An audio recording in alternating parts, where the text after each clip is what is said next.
8월 5일 아침 저희들에게 주시는 하나님 말씀 민수기 15장 17절로 31절까지 말씀입니다. 말씀을 함께 봉독합니다.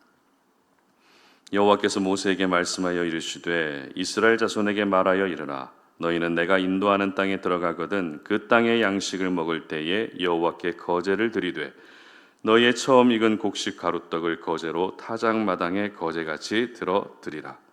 너희의 처음 익은 곡식 가루떡을 대대의 여호와께 거제로 드릴지니라. 너희가 그릇 범죄하여 여호와가 모세에게 말씀하신 이 모든 명령을 지키지 못하되 곧 여호와께서 모세를 통하여 너희에게 명령한 모든 것을 여호와께서 명령한 날 이후부터 너희 대대에 지키지 못하여 회중이 부지 중에 범죄하였거든 온 회중은 수송아지 한 마리를 여호와께 향기로운 화제로 드리고 규례대로 소제와 전제를 드리고 순염소 한 마리를 속죄제로 드릴 것이니라.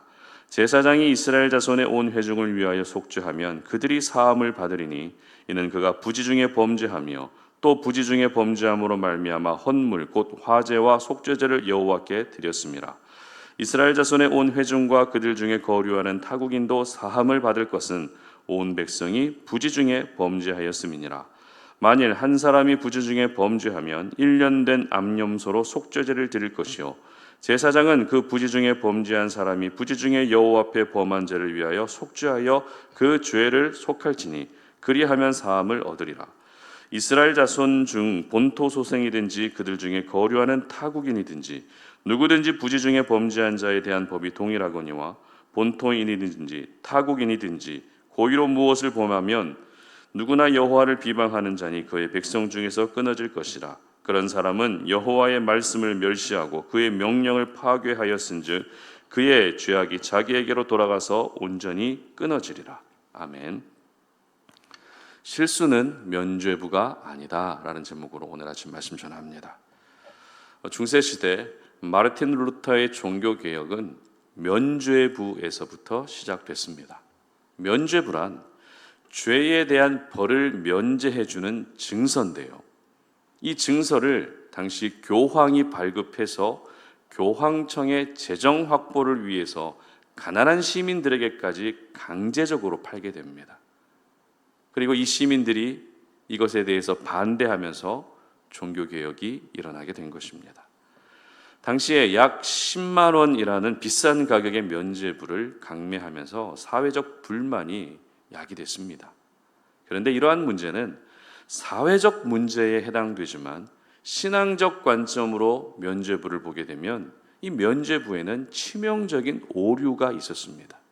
바로 교황이 죄를 용서해 줄 수 있다는 것입니다. 그렇다면 교황이 죄를 용서해 줄 수 있다는 이 주장이 맞는 말일까요? 절대 그렇지 않겠죠. 아무리 경건한 사람이라도 그 사람이 교황이든 사도든 제자든 사제든 목사든 사람의 신분으로는 절대 죄를 용서해 줄 수 없습니다. 왜냐하면 모든 사람은 죄인이기 때문입니다. 죄인이 죄인을 용서해 준다는 것은 심각한 모순이자 오류이기 때문에 면죄부는 전혀 성경적이지도 않고 실제 죄를 용서해 줄 만한 아무런 능력도 없는 종이 조각에 불과합니다. 그런데 오늘 우리 사회 안에서 공식적이지는 않지만 암묵적으로 마치 면죄부의 기능을 하는 것이 있습니다. 바로 실수입니다. 무슨 말입니까? 실수로 죄를 지으면 특별한 범죄 이력이 있지 않는 이상 상당수가 정상 참작이 된다는 것입니다. 그래서 사람들은 이것을 오히려 악용해서 고의로 범죄를 저질러 놓고서도 실수로 그랬다고 벌을 피하려고 합니다. 그래서 이러한 부작용 때문에 실수로 죄를 지어도 최소한의 벌은 받도록 해야 된다는 주장이 많이 나오고 있죠. 그렇다면 실수가 과연 면죄부의 기능을 할 수 있을까요? 사회법에서는 어느 정도는 정상 참작이 될 수는 있겠지만 신앙적 관점으로 보게 되면 실수는 절대 면죄부가 될 수 없습니다. 오늘 본문이 바로 이런 내용을 기록하고 있습니다. 광야 40년의 생활은 민수기 15장 한 장으로 지금 요약되고 있습니다. 절대 쉬운 일이 아니죠. 어떻게 40년 광야 생활을 성경 한 장으로 요약할 수 있겠습니까? 그렇다고 이 민수기 15장의 내용이 어떤 사건 중심으로 기록된 것도 아닙니다. 우리가 어제도 살펴봤지만 민수기 15장의 내용은 처음부터 끝까지 율법에 관한 내용들입니다. 그렇다면 40년 광야 생활 중에 있었던 크고 작은 사건들을 기록하지 않고 이렇게 율법의 내용을 담아서 한 장으로 요약하고 있는 이유가 무엇일까요? 바로 가나안 땅에 들어가게 될 출애굽 2세대, 즉 자녀 세대들을 준비시키기 위함이었습니다. 지금까지 우리가 살펴봤던 것처럼 출애굽 1세대에게는 가나안 땅이 허락되지 않았습니다. 그러나 하나님은 출애굽 2세대에게는 가나안 땅을 허락해 주십니다. 그렇다고 해서 출애굽 2세대들이 뭘 잘했기 때문에 가나안 땅을 허락해 주신 것은 절대 아닙니다. 이미 출애굽 1세대가 실패했고 그럼에도 불구하고 하나님은 가나안 땅을 주겠다라고 했던 그 약속을 지키셔야 했기 때문에 출애굽 2세대에게도 약속의 땅을 허락해 주셨던 것입니다.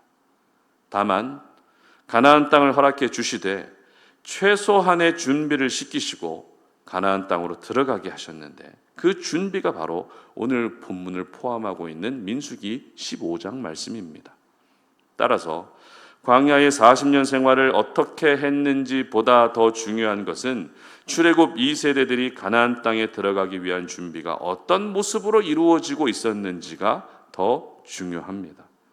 그래서 어제 본문에서는 제사를 드릴 때 어떻게 드려야 되는지, 하나님께 제사를 드리는 것이 얼마나 중요한 일인지를 먼저 언급했던 것이죠. 그리고 오늘 본문에서는 가나안 땅에 들어가서 가나안 땅 소산을 먹게 될 때 처음 익은 곡식을 하나님께 드려야 된다고 말씀합니다. 왜냐하면 처음 익은 곡식을 드리는 것은 전부를 드린다는 의미를 담고 있기 때문입니다. 다시 말해 가나안 땅의 모든 소산들, 비록 그 소산이 백성들이 수고해서 거둔 열매라 할지라도 모든 소유권이 하나님께 있다는 것을 인정하게 하셨던 것입니다. 그리고 이어지는 말씀은 부지 중에 죄를 지었을 때와 고의로 죄를 지었을 때는 어떻게 해야 되는지를 기록하고 있는데요. 먼저 부지 중에 죄를 지었을 때는 두 가지 사례를 들어 말씀하십니다. 24절 보시기 바랍니다.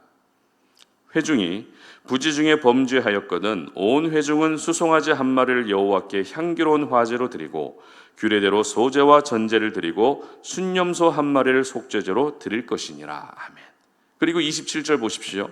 만일 한 사람이 부지 중에 범죄하면 1년 된 암염소로 속죄제를 드릴 것이요. 아멘. 자, 이 두 말씀에서 여러분 차이점을 발견하셨습니까? 24절은 회중이 부지 중에 범죄했을 때를 예로 들고 있고 27절은 개인이 부지 중에 범죄했을 때를 예로 들고 있다는 것입니다. 그러니까 회중이 부지 중에 죄를 지었다는 것은 공동체가 죄를 지었다는 뜻이죠. 그러고 보면 하나님의 세밀한 성품이 여기서도 또 한 번 드러나고 있습니다. 사실 부지 중에 지은 죄를 굳이 회중과 개인으로 구분하지 않아도 무슨 뜻인지 웬만하면 다 압니다.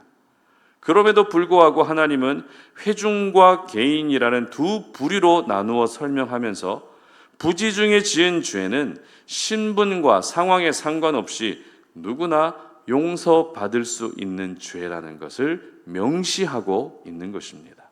그런데 조건이 있었습니다.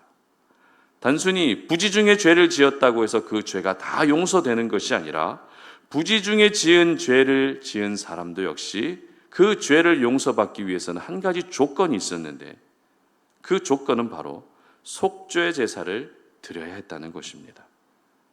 회중이 부지 중에 죄를 짓든 개인이 부지 중에 죄를 짓든 죄를 용서받기 위해서는 반드시 속죄 제사를 드려야 했다는 것입니다. 다만 회중과 개인이라는 규모의 차이가 있는 것을 반영해서 회중은 수송아지 한 마리를 제물로 드려야 했고 개인은 암염소로 제물로 드려야 된다는 차이만 있을 뿐 속죄 제사를 드려야만 죄를 용서받는다는 원리는 동일했다는 것입니다.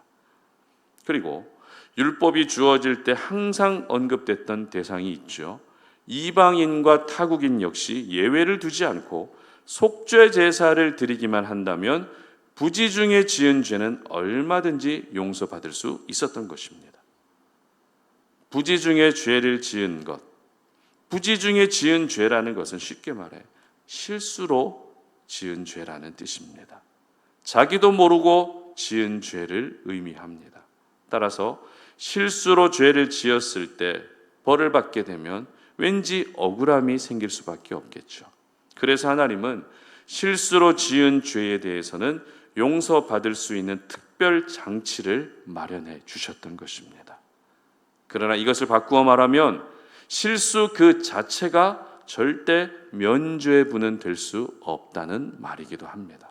무슨 말인가 하면 실수로 죄를 지었으니까 하나님이 너그러운 마음으로 다 봐주시겠지, 이게 아니라는 겁니다. 비록 실수로 지은 죄라 할지라도 실수 그 자체가 면죄부가 될 수 있는 것이 아니라 속죄 제사를 드려야만 그 속죄 제사가 면죄부의 기능을 한다는 것입니다. 이처럼 하나님은 실수로 죄를 지었어도 죄를 지은 당사자가 최소한의 책임을 질 수 있도록 요구하셨던 것입니다. 실수기 때문에 그냥 넘어갈 수 없다는 것이 하나님이 정하신 원칙이었습니다. 사람은 누구나 실수할 수 있습니다. 사람이기 때문에 실수하는 것이 당연합니다. 그러나 실수 그 자체가 무조건적인 관용으로 이어지는 것은 오히려 실수를 악용하는 죄성만 더 커지게 할 뿐입니다. 그러므로 실수로 죄를 지었어도 여러분 하나님께 회개할 수 있기를 바랍니다. 부지 중에 죄를 지었어도 하나님께 용서를 구할 수 있기를 바랍니다. 나도 모르게 죄를 지었어도 영원한 제물이 되시는 예수님의 보혈을 의지하며 속죄 제사를 드릴 수 있기를 바랍니다. 그러고 보면 하나님이 백성들에게 율법을 주신 이유는 잘 지키라고 주셨지만 또 한편으로는 잘 지킬 수 없다는 인간의 한계를 모두 알고 계셨습니다. 그래서 우리 하나님이 은혜와 자비의 하나님이신 것입니다.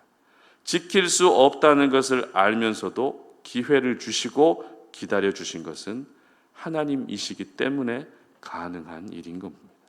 바라기는 실수를 면죄부로 삼지 마시고 실수도 회개해야 된다는 말씀을 기억하셔서 실수가 여러분의 인생을 망치는 일이 없으시기를 주님 이름으로 축복합니다. 함께 기도하겠습니다.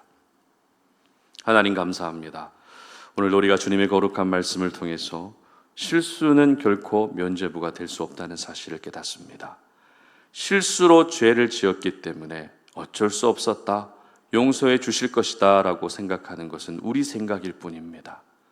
실수로 죄를 지었어도 속죄 제사를 드려야만 용서받을 수 있다고 말씀하셨다는 것을 오늘 우리가 기억하오니 하나님, 우리가 실수로 지은 죄라도 부지 중에 지은 죄라도 고의로 지은 죄라도 그 어떤 죄에 대하여서도 무조건 하나님께 회개할 수 있는 저희들이 되게 하여 주시옵소서. 그래서 우리가 지은 죄에 대해서 해결받지 못하고 살아가는 것이 아니라 실수로 지은 죄마저도 주님 앞에 회개하며 다 해결받을 수 있는 은혜를 허락해 주시옵소서. 감사드리며 예수님의 이름으로 기도드립니다. 아멘.